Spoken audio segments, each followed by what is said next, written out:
Shalom saudaraku yang dikasihi Tuhan Yesus Kristus. Selamat berjumpa lagi dalam renungan hari ini. Senantiasa saya berdoa dan berharap saudara semua ada dalam keadaan yang baik, sehat, penuh sukacita, dan berlimpah berkat anugerah Tuhan.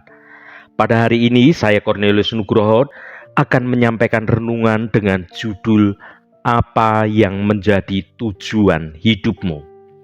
Tetapi sebelum kita mendengarkan renungan hari ini, mari kita berdoa terlebih dahulu. Bapa, dalam nama Tuhan Yesus Kristus, kami selalu mengucap syukur pada hari ini. Terima kasih untuk anugerah berkat kebaikan Tuhan yang sudah kami rasakan setiap hari. Sungguh kami menyadari bahwa semuanya ini adalah karena kemurahan-Mu dalam hidup kami. Kami percaya Tuhan menyediakan segala perkara-perkara yang baik bagi kami semua umat-Mu yang selalu hidup dalam jalan kebenaran Tuhan. Dan kami menyadari semua itu karena rencana-Mu itu sungguh baik dan sempurna. Bapa, pada kesempatan ini kami rindu diperlengkapi dengan firman-Mu. Jamah hati kami Tuhan, agar kami mengerti dan taat pada setiap kehendak-Mu. Dalam nama Tuhan Yesus Kristus kami berdoa. Haleluya. Amin. Saudaraku yang terkasih, ada sebuah lagu cinta, syairnya kira-kira berbunyi, waktu makan ingat kamu, mau tidur ingat kamu, mau jalan ingat kamu.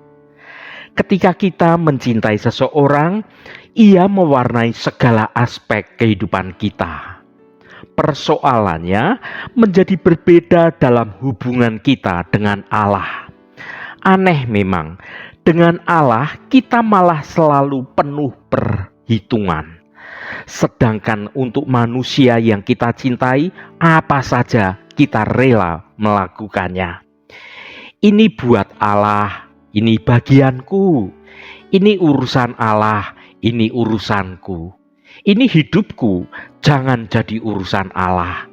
Aku makan, ya makan saja tanpa perlu ingat bahwa Allah yang memberi makan. Aku hidup, ya hidup saja tanpa bersyukur kepada Sang Pemberi kehidupan. Itulah manusia dunia, saudaraku. Dalam hidup ini, banyak orang tidak mengetahui dengan pasti akan tujuan dalam hidupnya. Sehingga dalam segala pikiran dan segala perbuatannya mengalir begitu saja tanpa arah yang jelas. Pertanyaan tentang tujuan hidup itu menghantui manusia sejak zaman dahulu kala. Bagi kita anak-anak Tuhan, pertanyaan ini memiliki jawaban yang unik dan penuh makna. Alkitab dengan jelas menyatakan bahwa tujuan orang Kristen itu adalah yang pertama, tujuan hidup kita adalah mengasihi Tuhan. Mengasihi Tuhan bukan hanya tentang perasaan, tetapi juga tentang suatu tindakan. Kasih sejati itu selalu disertai dengan perbuatan. Mengasihi Tuhan berarti menaati perintahnya, hidup sesuai dengan kehendaknya, dan mempercayai Tuhan sepenuhnya. Mari kita baca Matius pasal 22 ayat 37.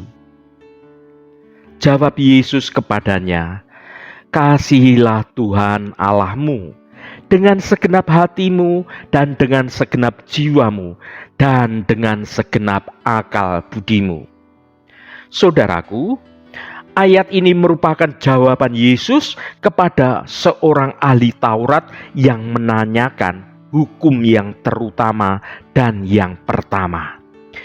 Jawaban Yesus ini begitu sederhana namun mendalam dan memiliki banyak makna bagi kehidupan kita sebagai anak-anak Tuhan. Yang pertama, ayat ini menekankan pentingnya kasih kepada Tuhan. Kasih ini bukan hanya sekedar perasaan cinta, tetapi merupakan sebuah komitmen yang total kepada Allah. Kita harus mengasihi Tuhan dengan segenap hati, dengan segenap jiwa, dan segenap akal budi kita. Ini berarti kita harus menyerahkan seluruh hidup kita kepada Tuhan dan menaati semua perintahnya dengan segenap hati.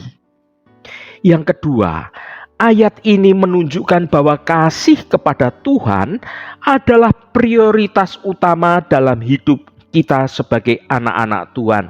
Ini lebih penting dari semua hukum dan peraturan lainnya. Ketika kita mengasihi Tuhan dengan segenap hati, maka kita akan dengan senang hati melakukan semua perintahnya. Yang ketiga, kasih kepada Tuhan itu bukanlah sebuah beban, melainkan sesuatu hal yang membawa sukacita. Ketika kita mengasihi Tuhan, maka kita akan merasakan damai sejahtera dan kebahagiaan dalam hidup kita. Kita akan bersukacita dalam melakukan setiap kehendak-Nya. Ya saudaraku, kasih kepada Tuhan itu adalah dasar dari kehidupan kita sebagai umat Tuhan. Ketika kita mengasihi Tuhan dengan segenap hati, maka kita akan hidup dalam damai sejahtera dan hidup dalam kebahagiaan. Marilah kita terus berusaha untuk meningkatkan kasih kita kepada Tuhan dan menerapkannya dalam kehidupan sehari-hari. Tujuan hidup yang kedua adalah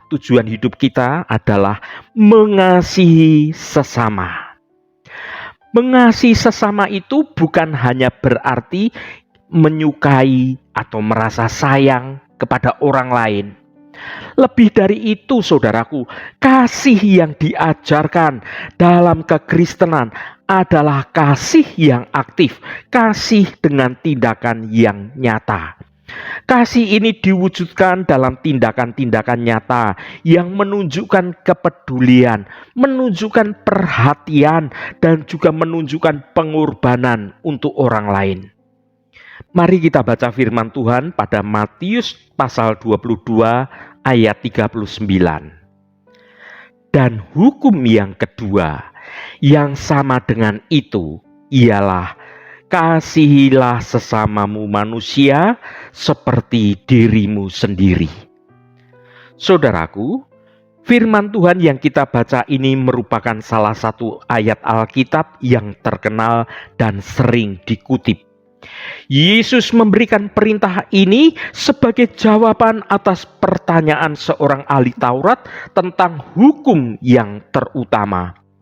Jawaban Yesus ini memang terdengar sederhana, namun artinya sangat mendalam dan memiliki implikasi yang besar bagi kehidupan kita sebagai anak-anak Tuhan. Yesus menegaskan bahwa kasih kepada Tuhan dan kasih kepada sesama manusia adalah dua hukum yang terutama. Kedua hukum ini tidak dapat dipisahkan. Mengasihi Tuhan itu berarti mengasihi semua ciptaannya, termasuk sesama manusia ini sebagai ciptaan Tuhan yang utama. Kasih yang diajarkan Yesus itu tidak terbatas pada orang-orang yang kita sukai saja atau orang-orang yang dekat dengan kita.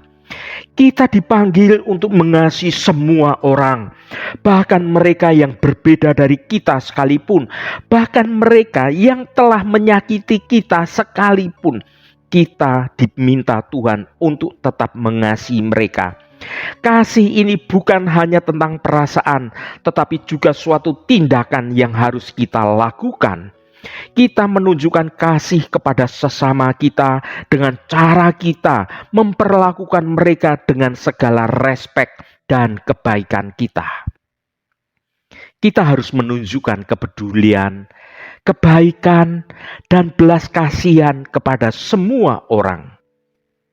Yang ketiga, tujuan hidup kita adalah memuliakan Tuhan. Sebagai orang Kristen, kita sering mendengar pernyataan bahwa tujuan hidup kita adalah memuliakan Tuhan. Tapi apa sebenarnya artinya memuliakan Tuhan itu? dan bagaimana kita bisa mewujudkan dalam kehidupan kita sehari-hari di zaman modern ini. Saudaraku, memuliakan Tuhan itu berarti kita menghormati, kita memuji, dan kita meninggikan Dia di atas segalanya dalam hidup kita. Kita melakukannya dengan menjalankan semua perintahnya, menjalani hidup yang kudus, menjalani hidup yang berkenan kepadanya, dan menggunakan talenta dan kemampuan kita untuk melayani Tuhan. Mari kita baca 1 Korintus pasal 10 ayat 31. Aku menjawab, jika engkau makan atau jika engkau minum atau jika engkau melakukan sesuatu yang lain, lakukanlah semuanya itu untuk kemuliaan Allah. Saudaraku, sebagai orang percaya seringkali kita bertanya-tanya, apa tujuan hidup kita di dunia ini? Kita mengejar berbagai hal seperti kesuksesan, kebahagiaan, dan juga cinta kasih. Namun ayat ini mengingatkan kita bahwa tujuan utama hidup kita adalah memuliakan Tuhan. Apa artinya memuliakan Tuhan itu?